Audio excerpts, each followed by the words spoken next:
Hey guys, GhazzyTV here with another Path of Exile League Starter video for 3.19 Lake of Kalandra. Now I'm going to talk about Dark Pact because it's a hell of a sexy build, boys. Jesus Christ, I love this build.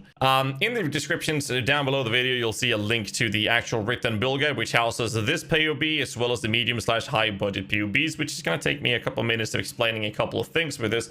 Do keep in mind that at the time of the creation of these POBs from this video, the gem changes to skeletons and whatnot were not included, so we are going to have a little bit lower DPS than what the POBs are showing because of those things, but also increasing our DPS through the bone rings available in 3.19 A Lake of Kalandra.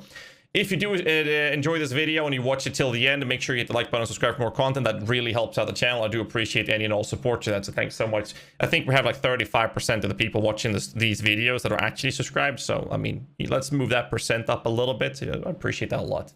So this is the low budget POB, and I'm going to explain a couple of quick things about this. First off, I decided to include in this low budget approach there in the POB, there will be leveling trees, which will obviously be in detailed description in the written guide. You can also change the gear sets to what you're supposed to use during the acts. I do believe that leveling with either SRS or Absolution will be faster for this build. However, I designed the build to level with the Dark Pact after level 28. It is not going to be faster, but in my opinion, very much more enjoyable. Outside of that, the gear set is for low budget. We're using a generic spell damage crit wand that you can buy. Normally, these ones are very cheap. Even the bigger ones are very cheap for this build because these are considered failed minion ones, which means that you can find something that is literally mirror worthy for only a handful of exalteds or divine orbs. So with that stated, the ones for this type of build is actually easier to get a hold of than you think. This will run a shield. The shield here is a little crazy, I believe, but I'm not so sold if this is going to be that much more expensive compared to the life recovery block shields that we'll see in the regular low budget builds. I decided to keep this shield in the build. If it's expensive, all you have to do is lower the amount of energy shield from the build and or lower the spell block or ignore the spell block altogether to make that purchase cheaper. But I'm going to leave it in the POB to see how the market behaves as the league starts. So do keep that in mind. Helmet, just a generic bone helmet with some HP. There's going to be a tabula rasa to keep the budget down. Obviously, a corrupted 6-link chest piece will be better for you, but you know, just make sure you get the right colors and you'll be fine. This will use the new Vol Caress gloves for our skeletons. It's very important that because of that you're going to use the Vol Summon Skeleton. Now you can get yourself Bones Divination card, which gives a level 21 Vol Summon Skeleton gem, which I would strongly recommend. These should be cheap considering how they treated the skeleton gem in 3.19 patch notes. And that's what you want to smack into the Vol Caress to get the maximum use of it, because we want to scale the HP of our skeletons, as the playstyle of this build is to cast skeletons and then cast Dark Pact on our skeletons, and that will chain and do a ton of damage. Boots, just generic sorcerer boots with some life. Amulet Retribution is the oiling here, with making sure that you get a hunter influenced amulet when you get to the higher end of mapping, where you can use chaos damage leeches life. During the leveling part, which is not included here, I'll do a brief mention of it. You could change one of the support gems for life leech, or when you start using a tabula in the mapping stage, I would suggest using a life leech support till you get something like this, which should be very easily and affordable early on in the game. The rings are just generic life and energy shield because we're going hybrid. Darkness Enthroned, jewels with 1 damage modifier, Rumi's Concoction, Diamond Flask for crit. Make sure you use 2 Enduring Mana Flasks on a lower budget. You can switch over to 1 when you're feeling more comfortable with the build or have better damage output. The build will be using 1 medium cluster. In this case, we're looking for Blessed Rebirth being the main priority. If you can get a double modifier or notables, then you want to have Hulking Corpse. These should also be rather cheap because it's basically only this build that wants these type of jewels. Tree-wise, very specific and very straightforward. We're going to cut points out on the side to save points, get some HP. We're going to be running a lot of recoup. This is designed to basically cover our HP because we're going to use Petrified Blood, which will reserve half our HP, more or less. Well, not reserve, but cut our HP to half, and then basically recover damage that we're taking. And we're going to emphasize on this pressure by using Vampirism as well as Infused Flesh. This is how we're going to sustain the HP on top of over-leeching, because we don't have our max HP at any given time unless we flask it. And because of that, we can then basically consistently always leech. This presents us with the opportunity to use Ghost Reaver to leech to Energy Shield and allow us to do so through modifiers such as the spell damage leeches energy shield through Ethereal Feast. This allows us to have both the energy shield and our life pool being consistently leached to us, which helps mitigate a ton of damage since we're always leeching, and the mitigation comes from the recovering or the recuperating as well as the petrified blood. The PUB is not really accurately displaying this because this build is way tankier than what this is displaying, so do keep that in mind. We will be running a Withered Totem setup, so we will be using Corruption as well as the increased effect of Withered, and outside of that, we're just going for some block nodes and minion nodes. Make sure you pick up Spiritual Aid as early as you can. That's basically the gist of the skill tree. The leveling trees are in the PUB. I'm not going to spend too much time on it. The PUB in terms of the Ascendancies will be to rush over to Mindless Aggression, and the next two Ascendancies will be to go towards Bone Barrier, because this increases our HP of our minions, which will increase our damage output. The gear we already covered, and this tree we've now covered, so we're going to move over to the skills. Now, the skills is going to be a Dark Pact with Intensify, Spell Echo, Increase Critical Strikes. This one could be changed for some other stuff, such as the Arcane Surge. It's a matter of personal preference in that end. I'm a big fan of this. It adds quite a lot of damage, but it's a matter of personal preference against how you want to play it. I like Arcane Surge, but Increased Crit is fully functional as well. Void Manipulation, really good. Conk Effect is not worth it in my opinion, because Intensify will take care of this with the Intensify charges. Chain is the biggest damage source for this build, because the way the skill works is that it will chain the Dark Pact between different skeletons, and each skeleton that it's chaining from can hit the same target, which means that the more times your skill is chaining, you basically add, for every chain, you hit the enemy one more time per cast. Problem is that the DPS is slightly inflated. Since you're casting one spell, it will take a little bit of time, like half a second, maybe up to a second, before all of the chains, depending on how many chains you have, will actually have hit the target per cast. So basically, you cast a ton of times, and then the explosion will happen after you stop casting as well. So the DPS is realistically a little bit lower than what's shown. Outside of that, we're using a trigger weapon with Desecrate, Bone Offering, and then we have Convocation on a trigger, which is something I normally don't actually run, but in this build it actually functions very well. Then we're going to have some of our life reserved, because the Petrified Blood prevents us from getting more than 50% outside of flask usage. We can actually put some auras on our life. So we put Vitality and Clarity, which will help mitigate and survive damage, as well as making easier to sustain our mana.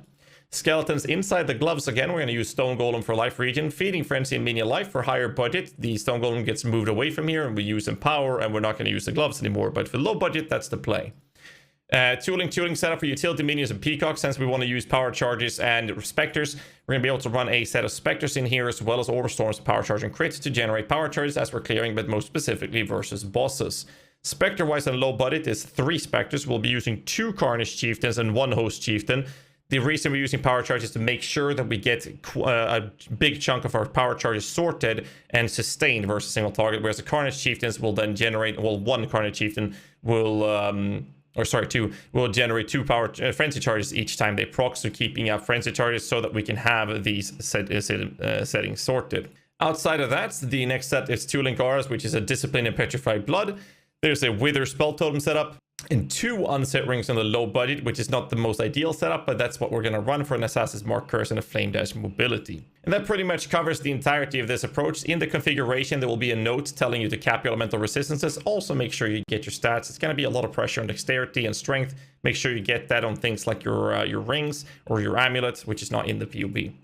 Animate Guardian, I never enabled this for the low budget PUBs. And Spectres, it's already configured into this, so that's basically the PUB. When you're checking your DPS, make sure that your Dark Pact is set to cast on skeletons. Go to Calculations and look at your skeletons. Check the HP of your skeletons, which is 22.7k.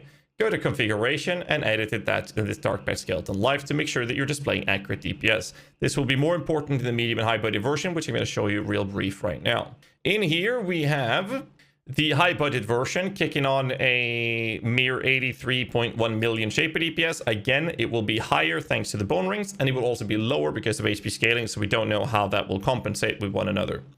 The tree is very straightforward. I'm not going to go in depth with it. This PUB will not include leveling approaches because this is focusing on medium and high budget, which is after the low budget, obviously. There's going to be a rather expensive large cluster and double of these medium clusters we talked about before. There will, for the high budget version, this is a tricky part, a Glorious Vanity of with Doriani for the Corrupted Soul, with both Ritual of Shadows and wait, where is it? With 1 Ritual of Shadows. Sorry. And the other node that you could get is Revitalizing Darkness. There we go. My bad. I clicked the wrong one. There we go. Excuse me, did you know that I can save you 18 skill points? I'm almost done whacking. You just had to? Really? I'm almost done, man. So, with Revitalizing Darkness, you are no longer in need of having a Hunter Influence Amulet that gives you Chaos Damage Leech, because this node will take care of that for you, and the Ritual Shadows will apply Wither, so we no longer need a Wither Totem, as our Dark Pact will apply this. This is for a very high budget approach. The medium budget approach will still run the Glorious Vanity, but not care about these specific nodes. This is very tricky to get a hold of, so keep that in mind if you want to push this up in higher budgets. That pretty much covers the entirety of this, outside of the fact that we're smacking in an expensive Unnatural Instinct. The regular jewels are a little bit more expensive. We're going to run Minion Life as well as Crit Multi. There's also a Prismatic Watcher's Eye Jewel with life gain, energy shield gain on hit when we're affected by Discipline, as well as increased total recovery while affected by Zealotry on this specific jewel. The skills on the high budget is obviously Woke Spell Gems. We're running a Divergent approach to Dark Pact, which is something I strongly recommend getting, because this will make your skeletons more or less immortal when you're casting, so you don't have to consistently re-summon skeletons. This goes for low budget as well, but in the high budget, we're looking at the 21 level of this. Intensify, Arcane Surge, Awaken Void Manipulation, Awaken Chain, which gives us even more damage. Triggers, again, we're using some alt quality gems, yada, yada, yada. They're very straightforward. Again, Empower, level 4. We can use Awoke Empower as well to bring it up even higher. Again, check the calculation for skeletons, 35,000 HP. Change that in the configuration to see the DPS.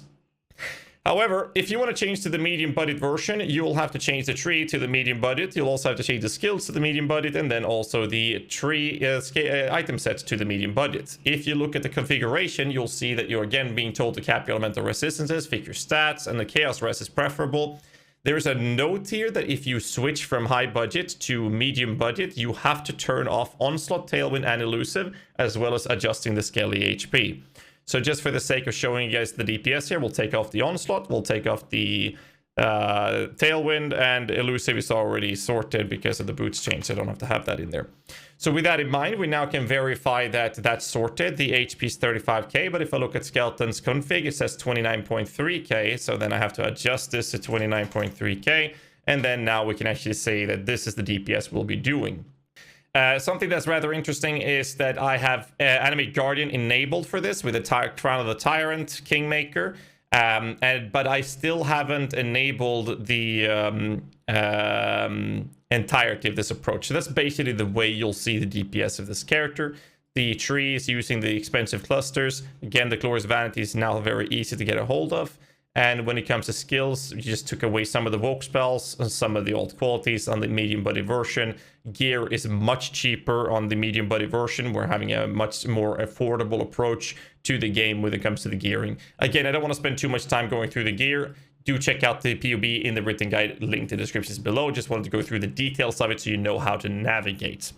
If you watched this far in the video, that's pretty impressive because I'm just ranting, but I hope you guys have a good luck in and have a good time and fun in the 3.19 League launch. Make sure you hit the like button, subscribe for more content. I'll catch you guys in the next one. Till then, stay safe and keep rocking.